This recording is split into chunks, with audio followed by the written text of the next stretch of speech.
할렐루야. 이렇게 한 주를 시작하는 첫날, 주의 전에 또 이렇게 한 주를 시작하는 첫날 그 예배의 자리에 영상으로 드리는 모든 이들에게 하나님의 크신 축복이 함께하여 주시기를 주님의 이름으로 축원합니다. 우리 옆에 있는 분들 함께 한번 인사합니다. 사랑합니다. 축복합니다.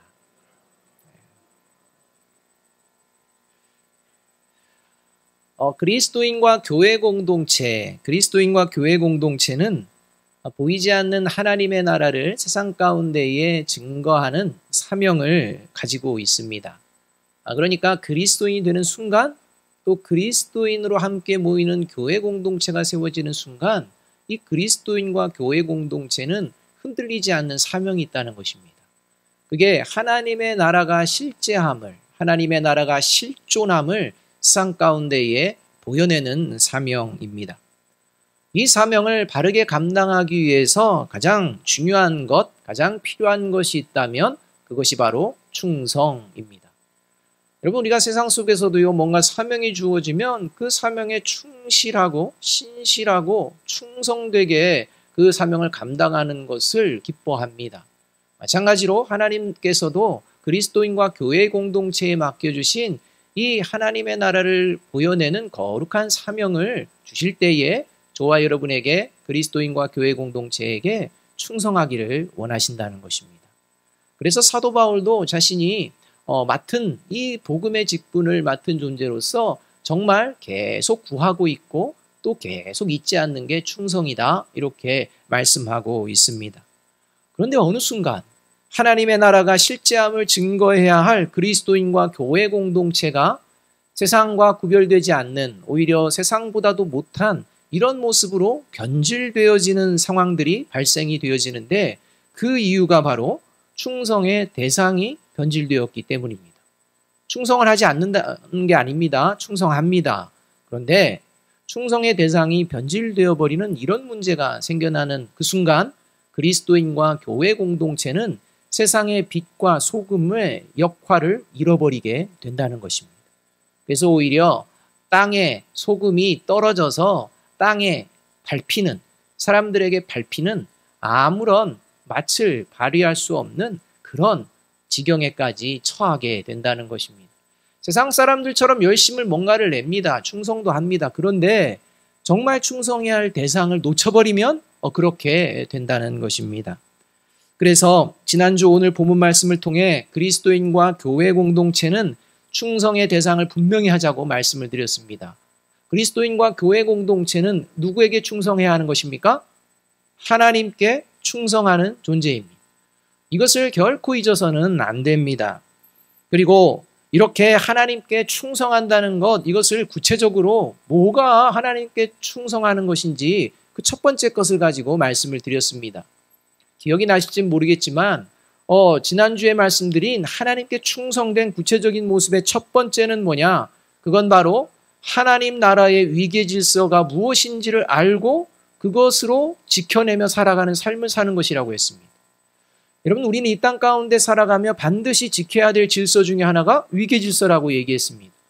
위계 질서는 필요 없다라는 것은 사탄이 이야기하는 그 미혹에 넘어간 자들이 생각하는 악한 생각이라는 것입니다. 어쨌든 이 땅에 질서가 필요합니다. 특별히 위계 질서가 필요합니다. 그런데 그리스도인의 위계 질서와 세상의 위계 질서는 극명하게 다르다고 말씀을 드렸습니다.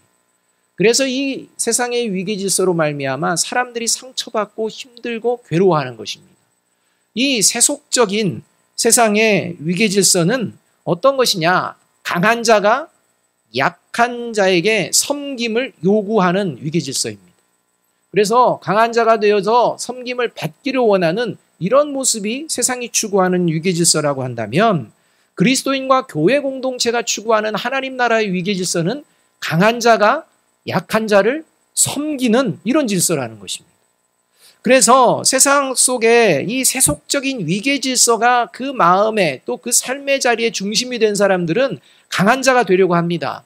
그런데 이 강한 자가 되고자 하는 목적이 뭐냐면 섬김을 받으려고 하는 것입니다. 그래서 어떻게 하면 더 섬김을 받을까 생각해서 수고하고 땀을 흘리고 열심을 다한다는 것입니다. 이런 모습으로 나아갑니다.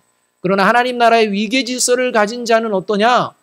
위계 질서를 하나님의 나라의 질서로 삼고서 나아가는 존재도요, 강한 자가 되려고 합니다. 세상 사람들도 강한 자가 되듯이 하나님의 사람들도 강한 자가 되려고 합니다. 영향력 있는 자가 되려고 합니다. 그러나 목적이 다릅니다. 목적은 섬김을 받으려고 하는 것이 아니라 약한 자들을 섬기기 위함입니다. 그러니까 약한 자들을, 소외된 자들을 어떻게 하면 섬길까 하는 그 마음이 이제 이 세상 가운데 좀 더 힘있고 영향력 있는 위치로 가서 이제는 실제 하나님 나라의 질서를 따라서 그들을 섬겨내는 이 모습으로 나아가는 것이 그리스도인과 교회 공동체가 추구하는 하나님 나라의 위계 질서라는 것입니다. 그래서 그리스도인과 교회 공동체 안에 언제나 섬김의 마음이 있습니다. 이 섬김의 마음이 배어 살아가게 된다는 것입니다. 신앙생활을 하면 할수록 이 섬김이 자연스럽게 이루어지게 됩니다. 지난 한 주간 동안 이 말씀을 듣고 여러분들 삶의 자리에서 많이 섬기셨죠? 네, 많이 섬기신 분들은 웃으시고 기억이 안 나시는 분들은 그냥 경직되어 있는, 뭐 엄청나게 큰 거로 섬길 필요가 없습니다. 단순히 우리 교회 공동체만 생각해도 단순합니다. 우리 교회 공동체가요, 이렇게 아름답게 지어졌지만 걱정거리가 하나가 있습니다. 그게 뭐냐면 주차장입니다.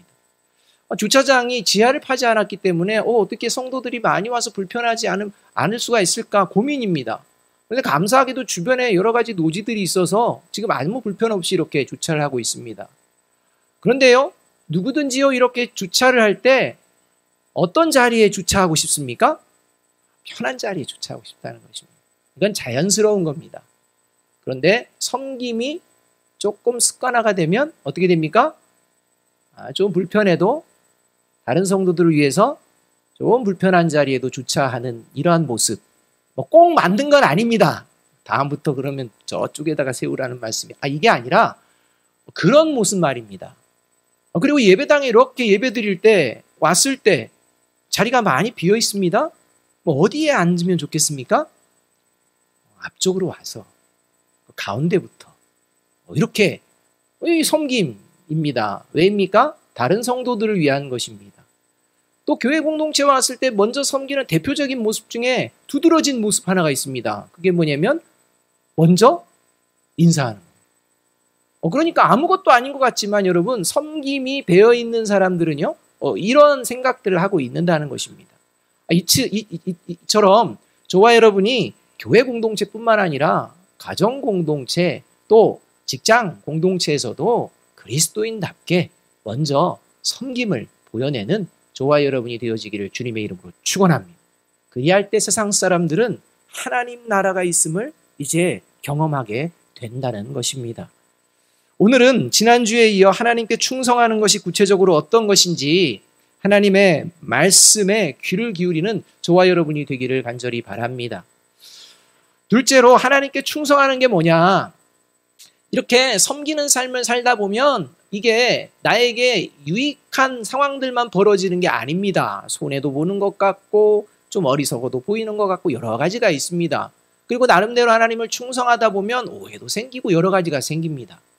그때 하나님께 충성하는 모습이 이제 빛을 발합니다.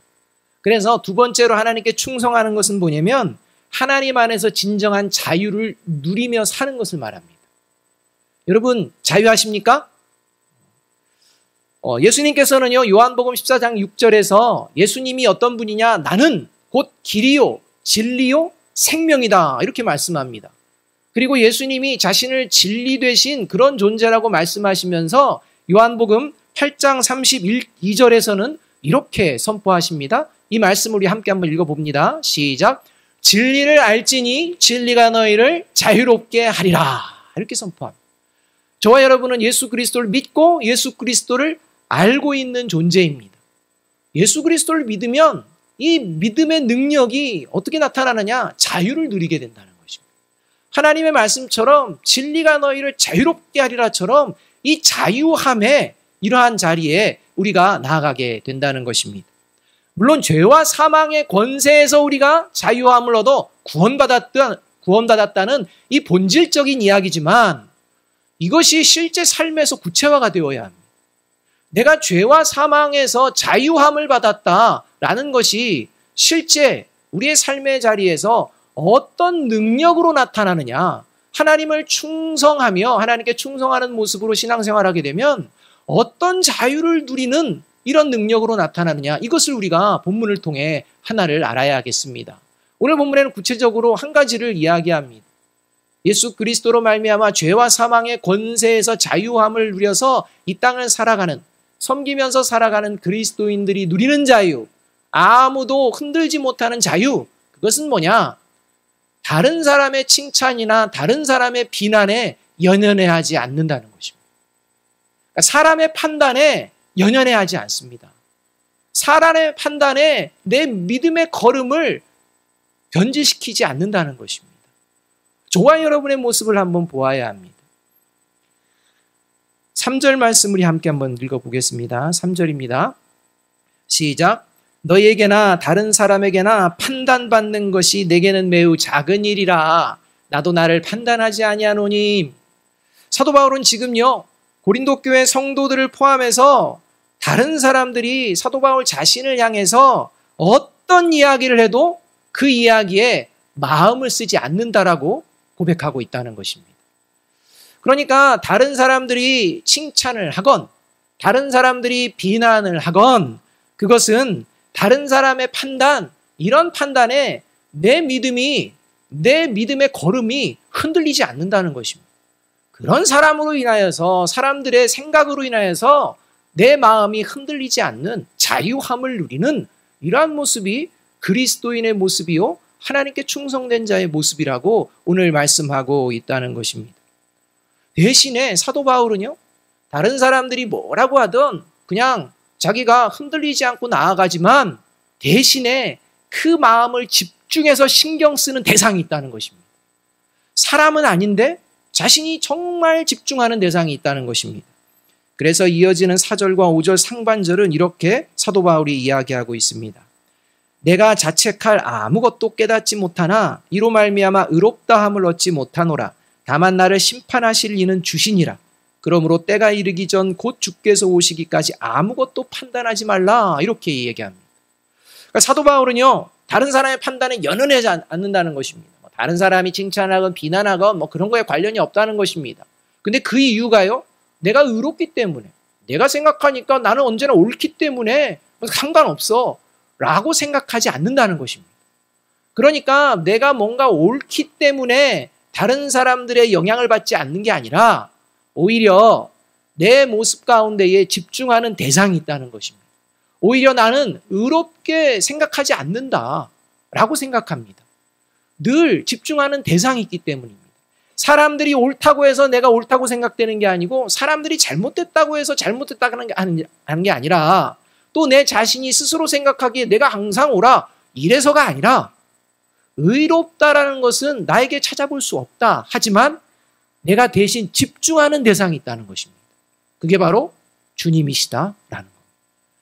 그러니까 주님만이 나를 칭찬하시고 주님만이 나를 비난하실 수 있는, 그래서 그 주님의 그 평가에 온전히 집중하는 이것이 하나님께 충성된 자의 삶이라고 말씀하고 있다는 것입니다.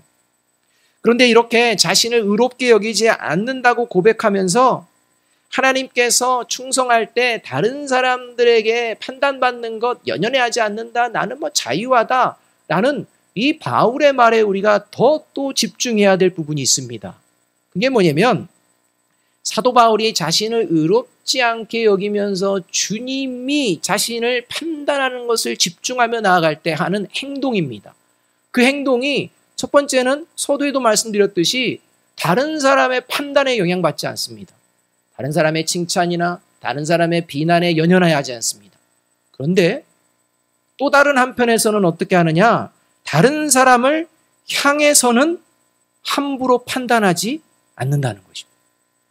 그러니까 내가 다른 사람이 칭찬하건 비난하던 연연해하지 않으면서 다른 한편으로는 나도 그러니까 다른 한 사람을 칭찬하고 비난하는 것을 함부로 한다? 아니라는 것입니다. 다른 사람이 행동하는 것에서는 자유합니다.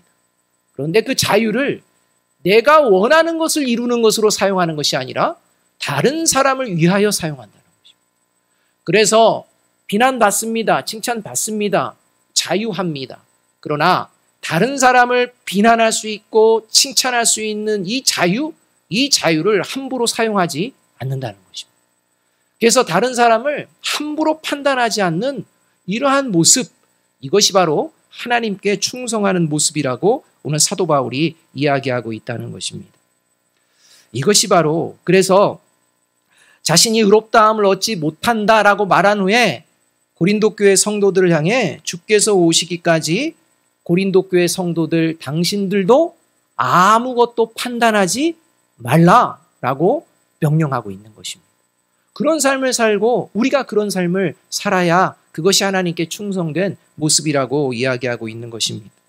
이것이 바로 하나님께 충성하는 그리스도인과 교회 공동체, 특별히 교회 공동체 안에 서로를 대하는 모습이라는 것입니다.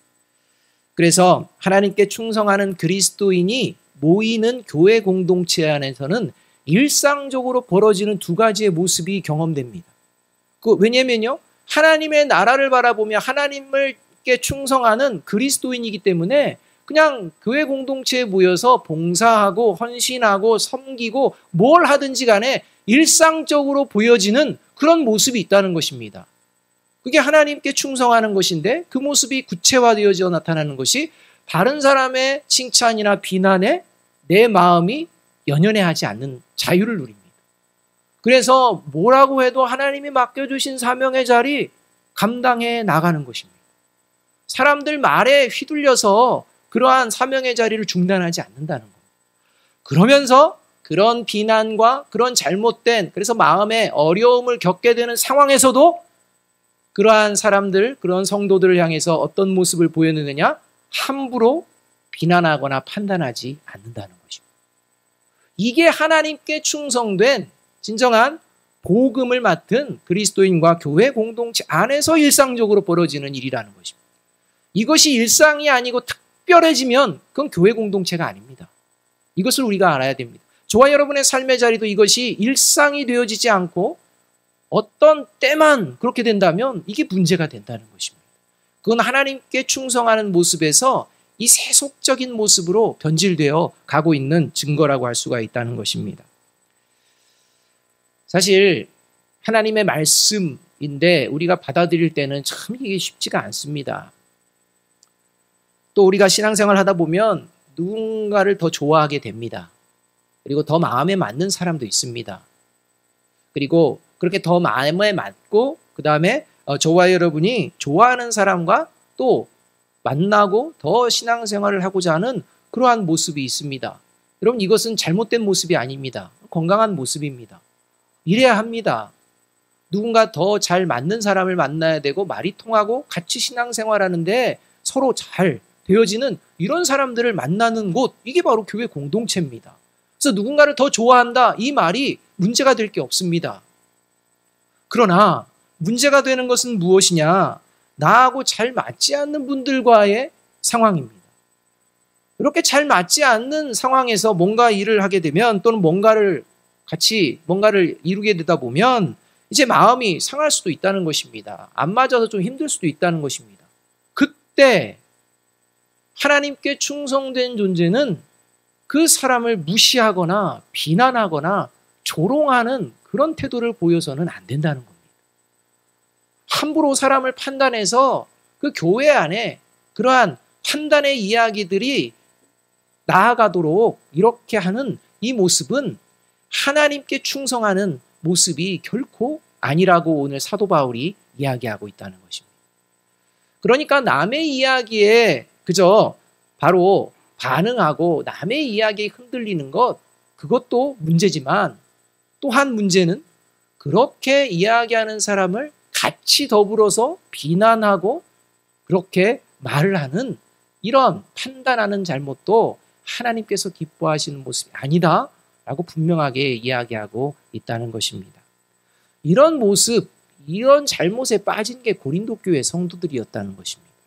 예수 그리스도를 믿습니다. 예수 그리스도의 자녀라고 형제라고 서로들 이야기합니다. 그런데요, 어느 순간에 세속적인 가치관들이 그들을 사로잡고 하나님께 충성하는 게 아니라 이제는 다른 것들에 충성하는, 그래서 바울과 아볼로와 게바를요, 이제 하나님의 신실한 종들이라는 것보다는 이제는 서로 비교합니다. 바울과 아볼로와 게바를 서로 비교하며 자신이 추종하는 사람은 칭찬하거나 과대평가하고, 여기까지는 그래도 괜찮습니다. 그런데요, 이제는 자신이 추종하지 않는 상대방에 대해서는 어떻게 하느냐? 비난하거나 과소평가하는 이런 일들이 벌어지고 있다는 것입니다. 그러니 서로 상대방을 향해 과소평가하고 자기들은 과대평가하는 이러한 것들이 부딪히면서 교회가 하나님께 충성된 교회로 세워지는 게 아니라 하나님의 이름을 망령되게 일컫게 되어지는 이런 일이 벌어지고 있었다는 것입니다. 저와 여러분의 모습도 한번 돌아보아야 할 것입니다. 여러분, 우리는 여기에 너무 익숙해 있습니다. 여러분, 장미꽃과 호박꽃 어떤 걸 더 좋아하십니까? 여러분, 장미꽃과 호박꽃 어떤 걸 좋아하십니까? 어느 꽃이 더 좋은 꽃입니까? 여러분, 다 좋은 꽃입니다. 왜 다 좋은 꽃입니까? 하나님께서 창조하셨기 때문에. 하나님께서 만물을 창조하신 뒤에 말씀하신 게 아름답다라고 했습니다. 그때 호박꽃도 창조되었습니다. 장미꽃도 창조되었습니다. 그래서 다 좋고 아름답습니다. 그런데요, 죄에 얼룩진 사람들은요, 하나님께서 아름답게 창조하신 호박꽃이나 장미꽃을 어디다 사용하느냐? 사람을 비교하는 데도 사용한다는 것입니다. 여러분, 옆에 있는 분들에게 한번 이야기해 보십시오. 당신은 호박꽃 같습니다. 당신은 장미꽃 같습니다. 여러분, 누군가가 저와 여러분에게 뭔가 막 이렇게 예배를 드리게 잘 꾸미고 왔습니다. 근데 인사하는데 당신 오늘 호박꽃 같습니다 하면 여러분 기분이 어떠십니까? 아멘 하십니까? 대신에 이렇게 꾸미고 왔는데 오늘은 당신을 보니 장미꽃 같습니다 하면 어떻습니까? 마음에? 벌써 은혜 받죠. 벌써 예배가 은혜가 되는 겁니다. 아멘이 나옵니다. 그럼 왜 그러는 겁니까? 우리는 분명히 압니다. 호박꽃과 장미꽃 중에 어떤 게 더 좋은 게 아니라 둘 다 아름답다는 걸 압니다. 그런데 세상을 살 때는 그렇게 생각하지 않는다는 겁니다. 왜요? 세상의 가치, 사람이 만들어 놓은 기준이 우리의 삶의 기준이 될 때가 많이 있다는 것입니다. 제가 건강을 위해서 가끔씩 아파트 계단을 오르내리거든요. 계단을 오르내리다 보면 1층부터 이렇게 보면 밖에 창문을 통해 사람을 보면요, 누가 큰지 이목구비가 어떤지 이게 다 보입니다. 그런데요, 10층 넘어가기 시작하면요, 뭐 이목구비는 고사하고 누가 큰지도 잘 모릅니다. 20층 정도 올라가면요, 그냥 뭐가 그냥 다닙니다. 아무것도 안 보입니다. 그게 그거고 그게 그겁니다. 그냥 살았다는 겁니다. 그냥 움직입니다. 여러분, 하나님의 의의 기준, 그 높으신 의의 기준에서 봤을 때 저와 여러분은 별반 차이 없다는 것입니다. 그런데 우리는 세상의 기준을 가지고 비난하고 판단하고 이러며 살아가는 이런 세상 속에 물들어가고 있는 모습이 저와 여러분의 모습일 수도 있다는 것입니다. 여러분, 이런 말이 있습니다. 사람 위에 사람 없고 사람 밑에 사람 없다. 여러분, 이건 위계 질서가 없다는 얘기가 아닙니다. 이 말은 아주 기본적인 말입니다. 뭐냐면 사람은 서로 소중한 존재고 인격적으로 존중받아야 될 존재다라는 것입니다. 이것을 아는 존재가 사람이라는 것입니다. 이것이 그리스도인에게도 기본이 되어야 합니다. 이러한 마음을 가지고서 신앙생활하면 이 하나님의 살아계신 말씀이 기준이 되어질 때는 더욱 그리합니다. 그럼에도 불구하고 그저 이 말씀을 들으면서도 그냥 내키는 대로 비난하고 판단하고 나아가는 모습들이 여전히 교회 공동체에도 있습니다. 그래서 예수님께서 그런 존재들을 향해서 경고하시며 마태복음 7장 2절에서 이렇게 말씀하십니다. 함께 한번 읽어봅니다. 시작.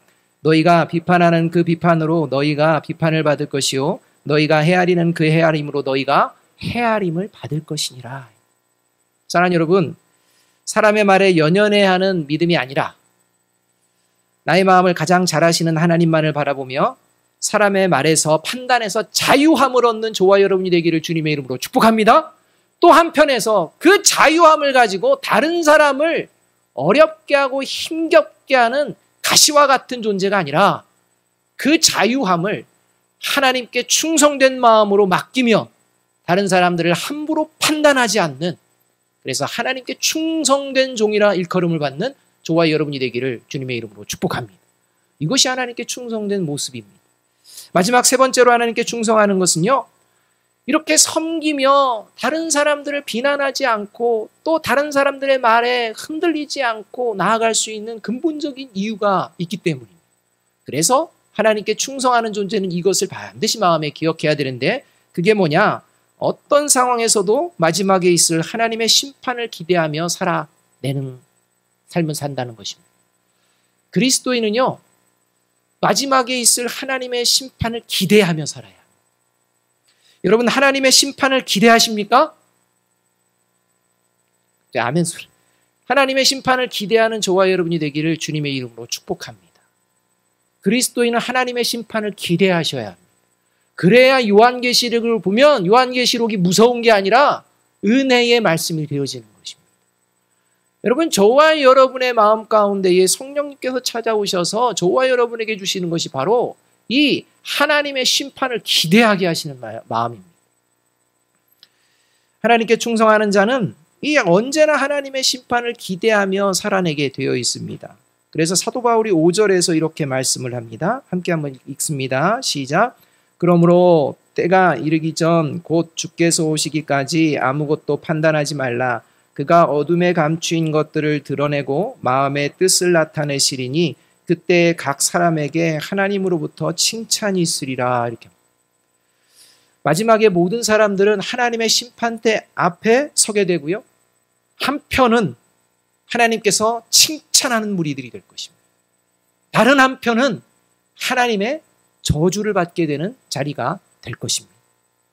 사도 바울은 그리스도인의 일꾼으로 평생을 섬기는 자로 살아내며 다른 사람의 판단에서도 자유할 수 있을 뿐만 아니라 또 그 자유함을 자신의 마음대로 이용하는 것이 아니라 다른 사람에 대해서는 함부로 판단하지 않는 그 이유가 바로 마지막 하나님의 심판대 앞에 내가 서게 될 줄로 믿습니다 라는 믿음입니다.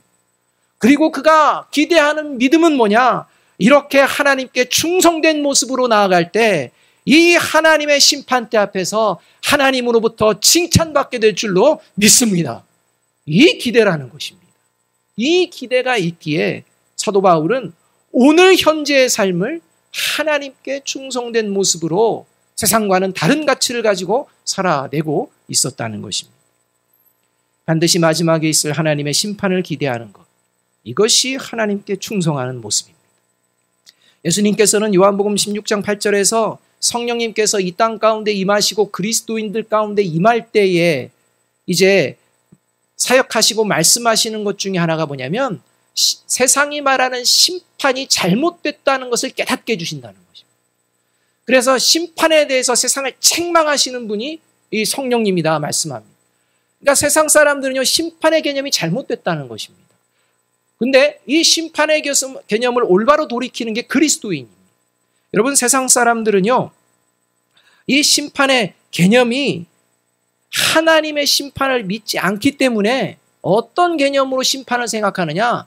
이 땅을 살아가며 세상 법정에서 죄를 짓지 않는 그런 정도면 충분하다고 합니다.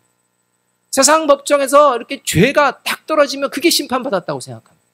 그래서 자기가 심판을 받지 않는 것은 세상 법정에서 죄가 자신에게 징계되지 않는 것, 이것을 심판이라고 생각합니다. 그리고 더 나아가서 들키지만 않으면 심판을 안 받는다고 생각합니다.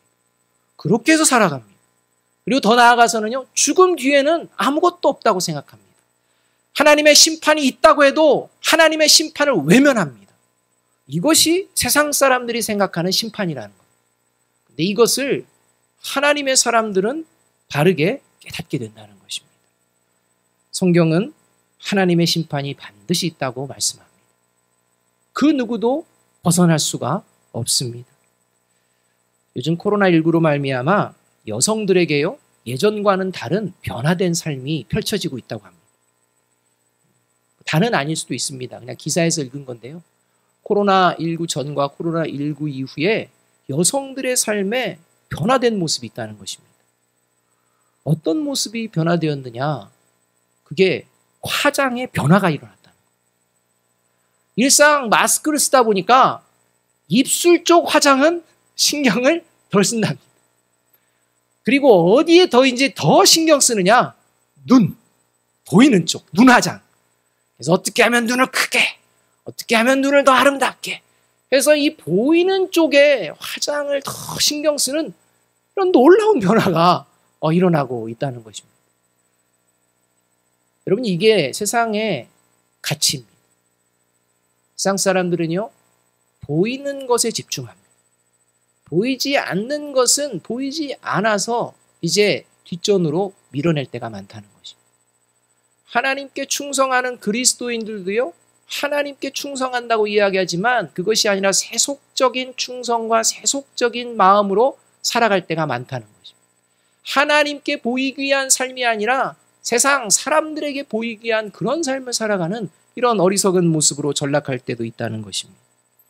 보이지 않는 것보다 보이는 것에 더 관심을 쏟는 것이 세속적인 모습이라고 한다면 그리스도인은 보이는 것보다 더 중요한 것은 보이지 않는 것임을 믿고 살아가는 존재인 줄로 믿습니다. 5절 말씀에 의하면 그래서 사도 바울이 주님께서 오시는 하나님의 심판의 때에는 어둠 속에 감추어진 것이 다 드러나고 사람의 마음 속에 있었던 생각이 모두 밝히 드러나게 될 것이다 라고 말씀하고 있습니다. 숨길 수가 없게 된다는 것입니다. 이 땅에서는 숨길 수가 있는 것 같지만 하나님의 심판대 앞에서는 그 마음과 그 모습을 숨길 수가 없다는 것입니다. 모든 더러운 것들이 다 드러나게 된다는 것입니다. 예외가 없다는 것입니다. 그래서 히브리서 기자도요, 히브리서 4장 13절에서 마지막 심판의 때를 이렇게 말씀하고 있습니다. 같이 한번 읽어봅니다. 시작.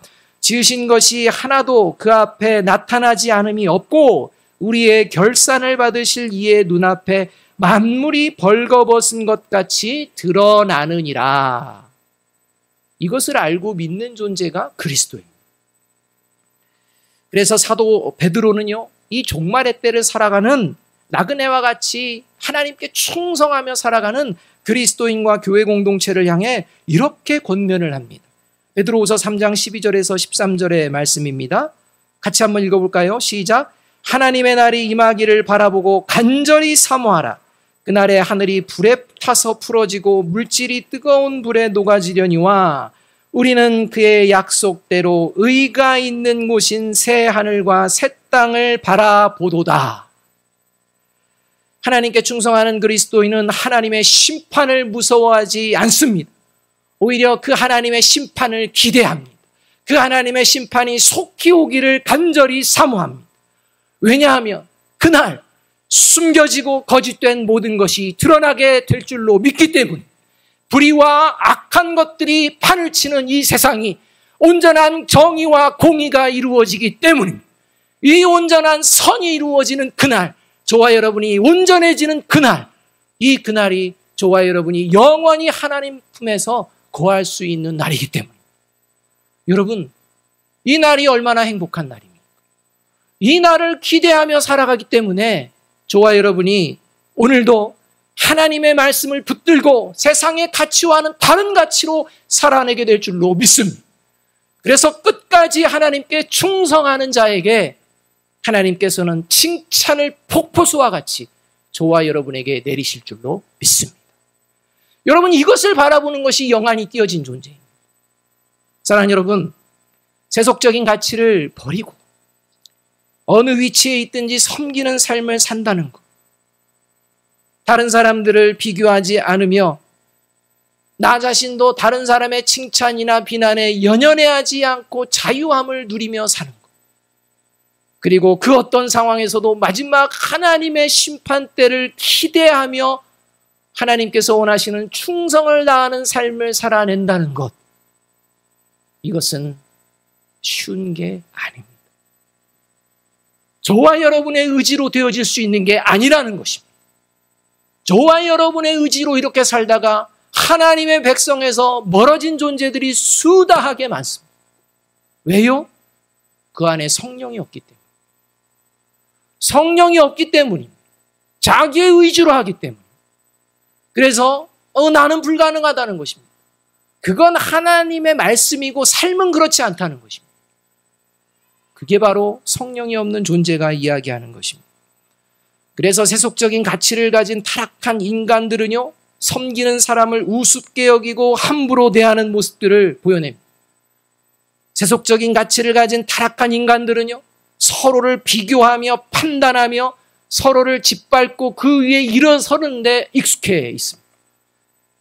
세속적인 가치를 가진 타락한 인간은요, 이 세상이 전부라고 생각하며 죽음 이후에 있을 그 엄청난 하나님의 심판이 있을 것이라고 믿지 않고 교회와 그리스도인들을 조롱하는 이런 모습을 보이게 된다는 것입니다.